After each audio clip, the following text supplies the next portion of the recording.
Welcome to the Degrees of Maternity podcast, your real dose of truth for the content creator. Episode number 18 comes from the Blogging Truths Be Told series entitled, "The Blogging Community is the Best Accountability Partner Ever." Okay, here comes your dose of truth for today. There are definitely some aspects of blogging that are just no fun, not enjoyable by any stretch of the imagination. And please keep in mind that blogging is more than the writing.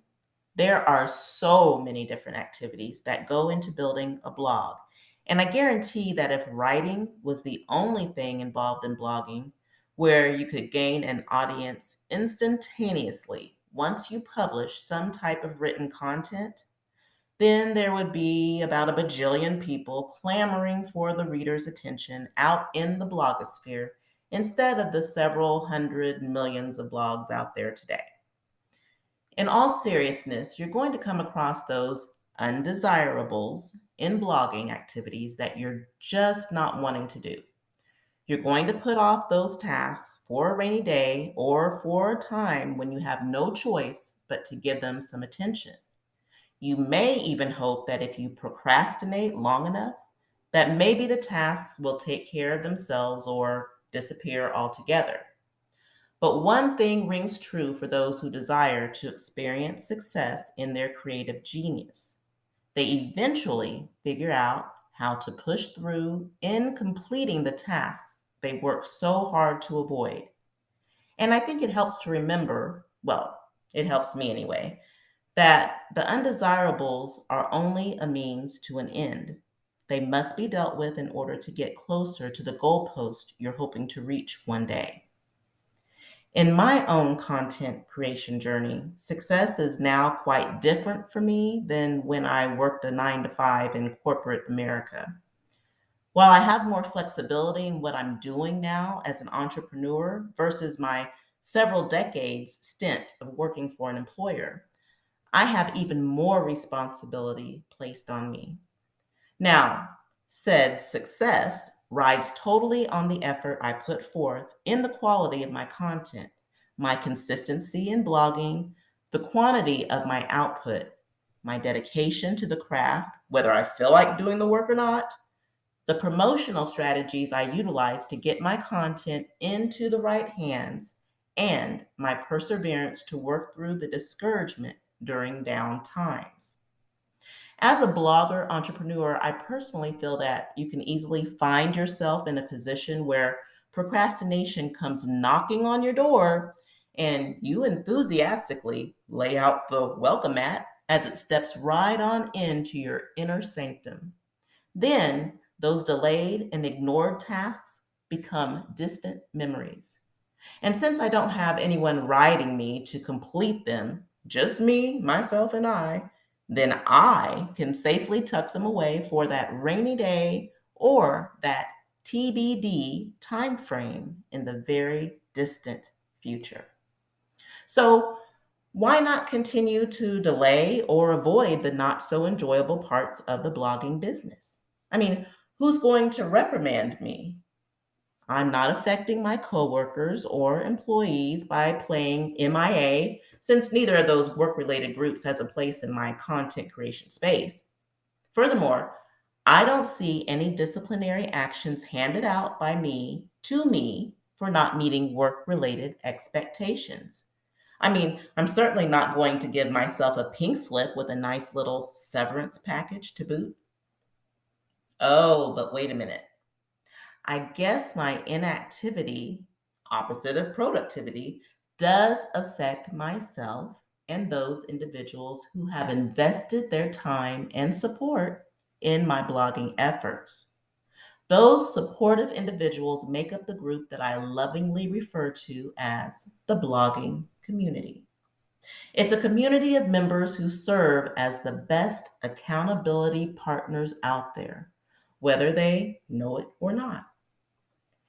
If you weren't aware of the important role you play in keeping me and other bloggers around the blogosphere coming back to produce more and more creative content, then now you know. Personally speaking, I have a made up mindset about who you are in relation to me. You may be someone I've had the opportunity to meet and get to know face to face, or you're more than likely a distant acquaintance who I've been privileged to meet by way of this online platform. Either way, you're here and supporting Degrees of Maternity and other blog sites and podcasts that have earned your attention. This mindset of mine also tells me that I owe it to you to show up when I say I'm going to show up and to perform those activities I've communicated to you that I intend to do. As a matter of fact, the intent of the heart is the driving force behind the actions I take at Degrees of Maternity. When I communicate that I'm going to do something blog wise or podcast wise or on any of my other online platforms, I always start out with the best of intentions, hoping to ultimately follow up with some creative movement toward that initiative. I never make a commitment with the mindset at the onset to fail at what it is I intend to achieve, undesirable tasks included. Is there anyone in his or her right mind who would? But there are, of course, times when I fall short of my expectations for myself and what I've stated I plan on accomplishing at Degrees of Maternity. Do I feel bad every time I miss the mark? Yes. Do I have justifiable reasons for not accomplishing my goals? Sometimes. Do I become my worst critic when I don't follow through with what I say I'll do? Yes. But have I learned to quickly bounce back and give myself grace for being human? I most certainly have and do. As I've mentioned before on my blog, human beings are not robots programmed to highly perform consistently and efficiently every time. Human error and imperfection are factors in the human existence, and they have to be taken into account and given credence to. So, I've learned to give myself that pardon for having the best of intentions and carrying out something, but then not seeing it through or starting on it in the first place. Nevertheless, I always go back to the heart of the matter with the thought process of intentions. And one of the best ways to keep a person's intentions honest is to assign an accountability partner to him or her. For me, that supportive group is the blogging community made up of wonderful people like yourselves. Oh, let me put in the podcasting community as well. And just knowing that I've publicly communicated a commitment to do something to all of you sets me in the right goal achieving frame of mind from the start of my goal journey. I intend to be a lady of my word and keep your disappointment of me for not doing what I say I'll do to a bare minimum.